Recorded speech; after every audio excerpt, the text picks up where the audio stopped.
You're a private investigator? My profession is very complicated, okay? It's nuanced. That's a lot of blood. You beat people up and charge money? Yeah. Sad, isn't it? How much would you charge to beat up my friend Janet? What?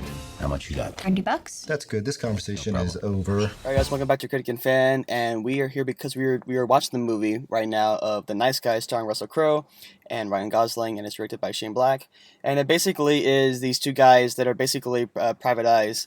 Well, actually, Ryan Gosling's a private eye. Russell Crowe is just basically a muscle man. So if you need somebody, if you feel like somebody's stalking you, or if you need somebody off your back, Russell Crowe is basically the muscle that you hire to basically punch guys in the face and be like, "Yo, don't mess with this person anymore." And he basically is the messenger, a very rough messenger. But anyway, these guys are on a case, separate. The cursor is solving it separately from each other, and eventually they find themselves a meeting and realizing, hey, we want the same thing. So they team up to try to solve this mystery. And it's a movie that I thought when I watched the trailer was going to be a full-on comedy romp, and I liked the idea of Russell Crowe and Ryan Gosling together. And after watching this movie, I really wanted to love it. I ended up liking it more than loving it. What did you think, Rob? Yeah, I pretty much. It wasn't a bad movie. It's just, again, watching from the trailer, it was kind of misleading. A lot of trailers are like that nowadays, though. It's really misleading. But it's still a fun movie.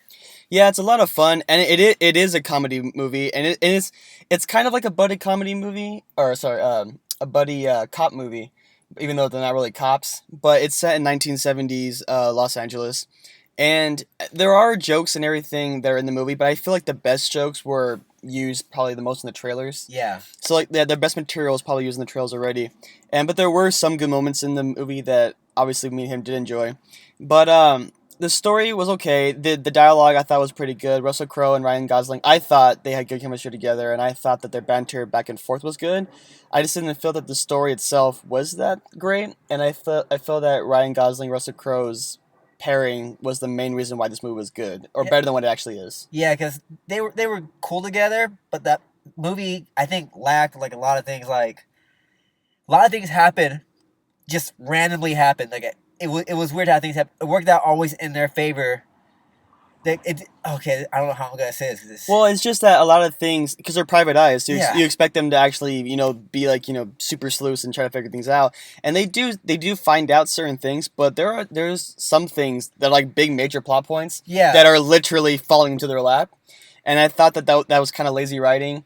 And I think what they're trying to go for is for fun, really. So Yeah. as if like you shouldn't really think about it too much, but no, there's just certain big plot points where it's just like literally he'll like fall off a cliff, or he'll fall off a building and like land in front of a big piece of evidence, or they'll be sitting in a car and then a big piece of evidence will just fall on top of the roof of their car. So it's stuff like that where I just kind of felt it was kind of lazy and out Yeah, of like, place. I usually don't, like, plot holes and things don't bother me a lot. But in this movie, they sort of did, because it just happened too many times. And especially with, like, a daughter in it, and she got on my nerves. Well, I liked the daughter. I thought she was okay. She kind of reminded me of the what was it? The girl from Kick. Well, I'm not gonna say the word, right? Because we have a smaller audience. Probably. Oh, you mean Kick-Ass? Kick Butt 2. Well, 1 and 2.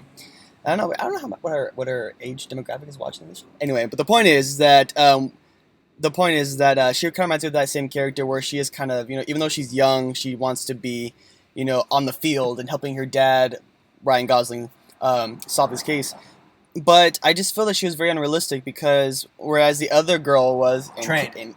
was trained to it, but it was more of like a sci-fi superhero movie where it's like you can totally throw that out the window.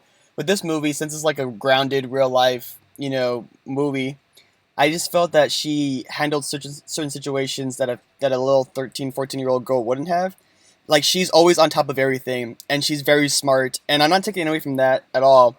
But I'm just saying that there's never been a moment in the movie where she's just never been vulnerable, and she's never been, like, in utter despair. She's always on top of things, and I just thought that's very unrealistic. And besides that, I mean, did you have any more cons? No, that was just those two little things. Yeah, but overall, like, I liked the story enough, but I think the main reason really is just Russell Crowe and Ryan Gosling's pairing together. I mean, I think what was it? Kind of felt it was kind of boring, right? The story.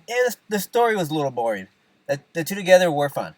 I know our friend Nicole. I mean, she liked it, but she kept getting lost throughout the movie because there were some parts in the movie that kind of came. The plot holes. I mentioned it because like she like how, Well, how'd they get there? or it'll be kind of convoluted at times. Yeah. But I mean, at the end, obviously, I really wanted to love it. Like I said, I ended up just liking it. There's a lot in this movie to enjoy. There are some good comedy bits and stuff like that, even though the best parts are in the trailer already. But I mean, I don't think this is a movie you have to see in theaters. But I think it's probably a good movie to probably rent. Yeah. Yeah. All right. Anything else? No. All right. So, guys, that's our quick thoughts on The Nice Guys. What are you guys' thoughts? Was this a movie you guys were looking forward to seeing? Let us know in the comments below. Follow us on Twitter. Like us on Facebook. And if you guys like what you see, subscribe to our channel below, guys. Thanks. Bye.